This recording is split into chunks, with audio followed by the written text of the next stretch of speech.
Hi, I'm Tim. Welcome to Watchbox, and thanks for logging on. If you love this watch, email me, Team Mosso at thewatchbox.com. It's in the description below. It is your purchase and pricing email question line for buying this or any watch you see on any Watchbox platform. Please reach out to me directly. Email tmosso at thewatchbox.com for pricing.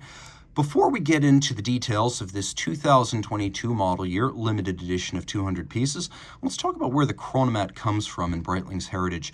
Back in 1942, Breitling launched the original Chronomat, so named because it could help you keep time, chrono, but also do math, Chronomat. It had a circular slide rule bezel that, while not as sophisticated as the later Navitimer, still permitted basic calculations, and it was viewed as a technician's watch, an aviator's watch, even perhaps a scientist's watch. Well, in the late 1970s, the original Breitling family-owned company went out of business due to the quartz crisis.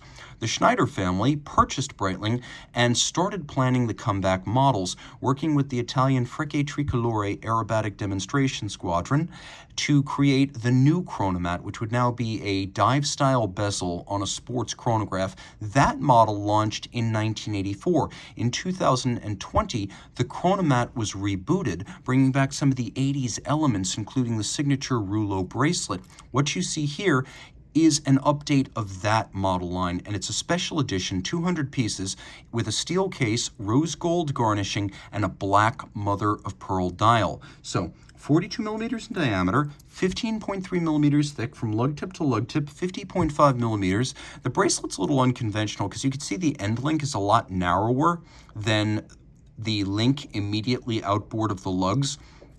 So you can put a conventional strap on this.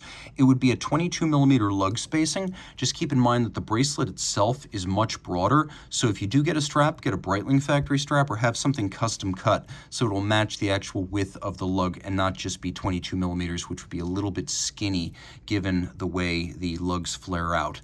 Now the case is massive. It's more of a tonneau profile than a round case. You'll see on my wrist, which is 16 centimeters in circumference, it pushes right out to the edge. So I'm going to recommend you have a wrist my size or larger. I really think you need a 16 centimeter circumference wrist or larger to wear this well. So I could pull this off. My wrist and my hand, they're actually pretty large, but if your wrist is any narrower, the lugs are going to overlap the edge, and I always say that's an aesthetic no-go. It's not as thick as it could have been, given the automatic winding, the rotating bezel, the complication, and the water resistance. It'll fit over a jacket cuff, just not the tightest of dress sleeves. The Rouleaux bracelet is lovely. The 80s original was fantastic, but it had a little bit of a tinsel-like feel to it. It wasn't robust. It was sufficient for its time, but this feels like luxury. You can see we have a satination across the top with the exception of polished rose gold intermediates. There's a little shoulder bevel along the edge of the links. Pins and sleeves are used to fit the removable link sections, and there are sections. So that's how you size the watch. And you can see there are quite a few removable sections, so fine-tuning shouldn't be a problem. We have a clasp that is a non-sequential close, double deployant. It has the Breitling logo and B. Note the absence of wings. Georges Kern, who's been CEO of Breitling since 2017, wants you to think of land, sea, and air sports when you think of Breitling. So it's not just aviation anymore. Now, because of the twin trigger release here, this cannot pop open accidentally. One trigger is not enough. You got a lot of security for this heavy and expensive watch when it's on the wrist. The nice thing about the bracelet is it really is well integrated into the case. Now, this isn't Nautilus or Royal Oak level integration, but it is still a very coherent look where the taper of the lugs continues unimpeded into the taper of the bracelet. And you can see even the shoulder bevel of the lugs continues down the side of the links. Really love that. The case, satinated on its side, beveled across its shoulder, satinated on the lug hoods. We have the signature Chronomat onion-style crown. It is a screw-down. We have oval rose gold chronograph pushers. The watch is 200 meters water-resistant. The bezel features captive bezel design. So you see these little screws. Breitling and Zinn of Germany are the two companies that use this the most. It's a little bit of a laborious process to assemble this and disassemble it, but the flip side is that you can't snap it off by impact. So unlike a Rolex or an Omega or a Tag, the bezel's not snapped into place, so it can't be snapped out of place. These rider tabs originally launched on the 1984 Chronomat, and they make it easier to grab the bezel. They give you something on which to achieve some purchase. And this is great because if your hands are wet, sweaty, or gloved, those rider tabs really make your job a lot simpler. Now, while this watch is aviation themed and of course was developed with the Frecce, you can see that it's still a 120 click unidirectional dive bezel. So you can absolutely dive with this watch. Also note the contrast between the satin of the rider tabs and the polish of the bezel itself. We'll do a lume shot here.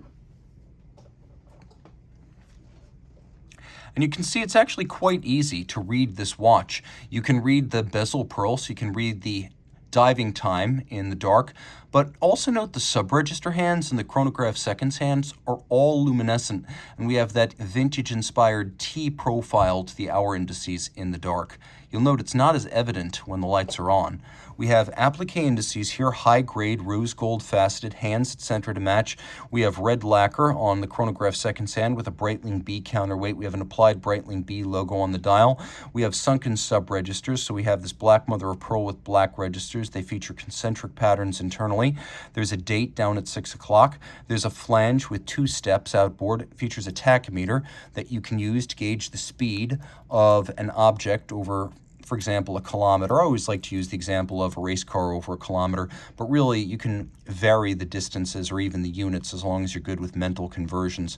Now you can appreciate here that the mother of pearl is particularly black. I've seen black mother of pearl that comes across more as white or maybe violet or green.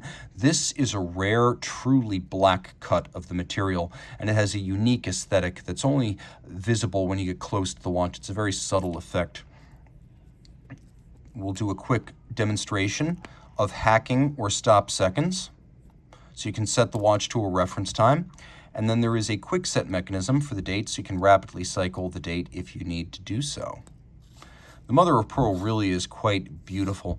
It's got a little bit of chatoyancy that gives it almost a holographic effect when you look at it at close range.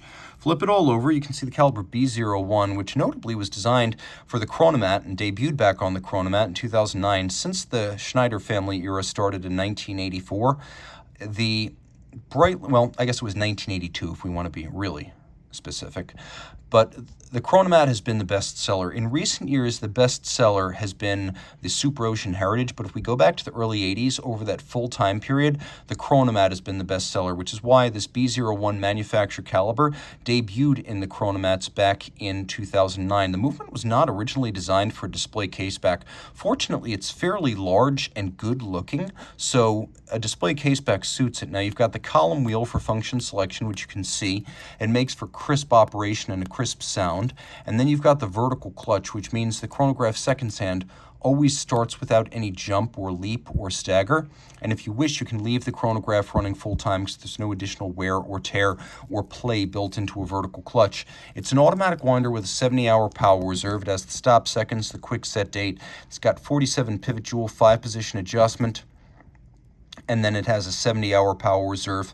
COSC chronometer certified, and of course that means over 24 hours the watch will run no worse than -4 + 6 seconds per day, and adjusted in 5 positions to achieve this. A good looking movement overall, and again water resistant down to 200 meters. This can be your pilot's watch, it can be your all-arounder dress watch, sports watch, your dive watch. It's very versatile, and this black mother of pearl version is one of the most special chronomats I've seen in recent years. So reach out to Team Mosso at thewatchbox.com for purchase and pricing details.